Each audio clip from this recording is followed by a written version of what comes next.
Please subscribe and hit the bell icon so that you will never miss any video from Acuere Life Science Foundation.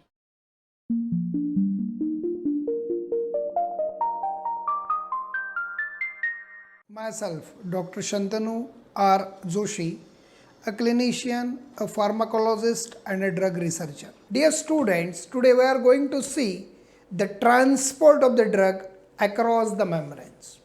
Drug transport is a part of pharmacokinetics. All of you know pharmacokinetics is nothing but the movement of the drug.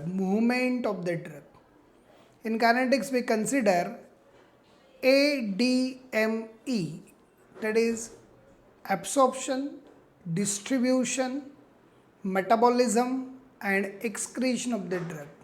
In all these processes we require transfer of the drug from one place to another place, and this is what we call transport. The drug may be transported by the channel, mostly the ion channels, or may be transported through the transporters.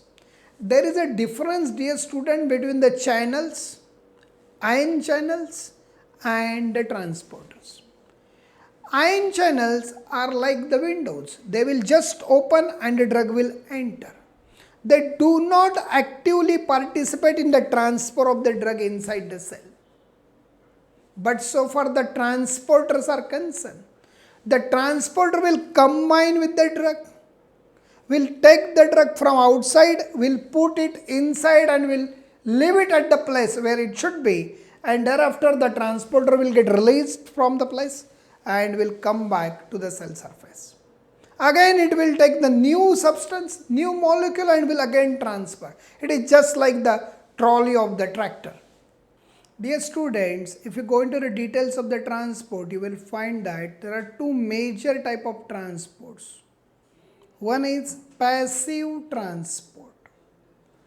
The passive transport is a type of transport which is always from the higher concentration to the lower concentration. That is in the direction of concentration gradient. When the drug is being transported from higher concentration to lower concentration, there is no need of spending energy, and that is why we call it passive transport. Passive transport do not require any form of energy.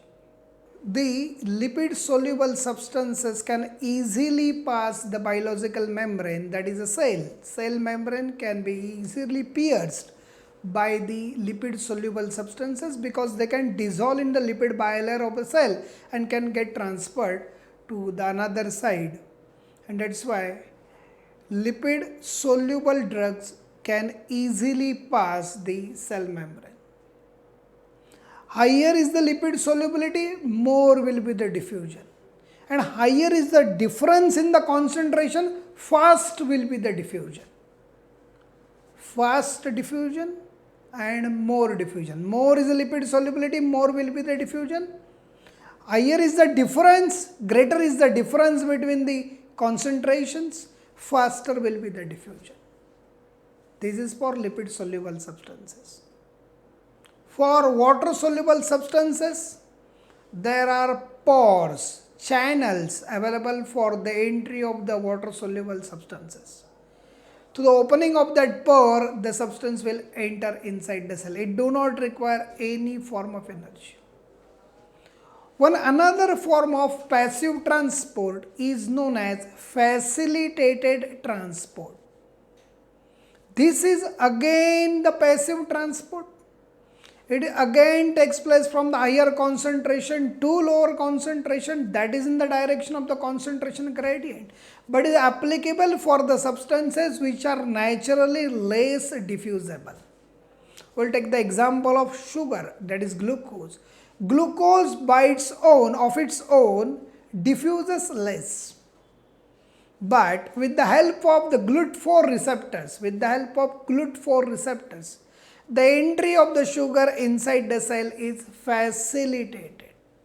GLUT4 are the transporter of glucose. They get recruited in the cell surface with the help of insulin. This is facilitated transport. Facilitated transport is also part of passive transport. Then comes the active transport.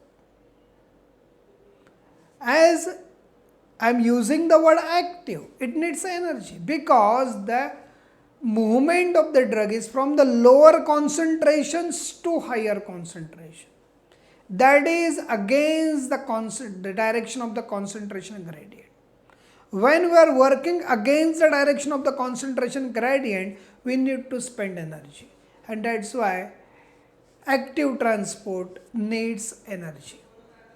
Active transport is further subdivided into primary active transport, where there is direct utilization of ATP. That ATP will get converted into ADP, and with the breaking of one phosphate bond, some energy is liberated, and that energy is utilized for the movement of the drug from its lower concentration to the higher concentration.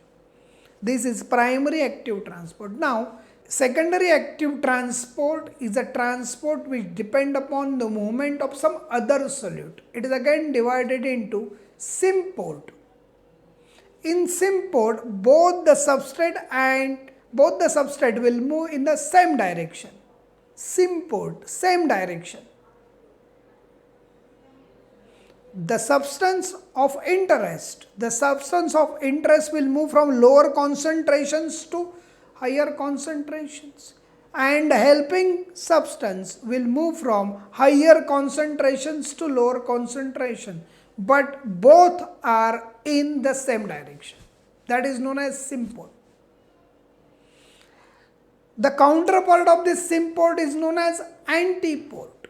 In antiport, again two substances are there. The substance of interest will move from lower concentration to higher concentration, and the helping substance will move from higher concentrations to lower concentrations. This is just a type of exchange. The energy for the transfer of one substance is derived by the transport of other substance. This is known as antiport. You can call it exchange also. Now, this is all related with the transport through the membrane, through the channel. But dear students, do remember, sometimes the substance is too big. It cannot transfer through the channel, neither the transporter can help for the transport of this big substance. When such big substance is to be taken from outside to inside of the cell, we call it endocytosis.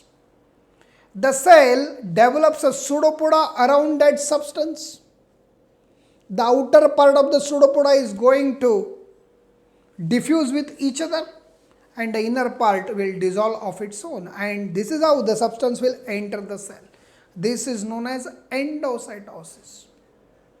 Sometimes the product developed by the cell is too big, that cannot go through the pores, through the channels, or the transporter cannot help for the transport of such a big substance. Now this substance is there in a vesicle inside the cell. Now the vesicle will be transported to the cell membrane, and the vesicle will fuse with the cell membrane and will put the substance out. This is known as exocytosis.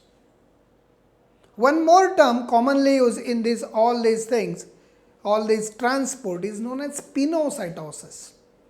Pinocytosis is the transfer of a liquid substance.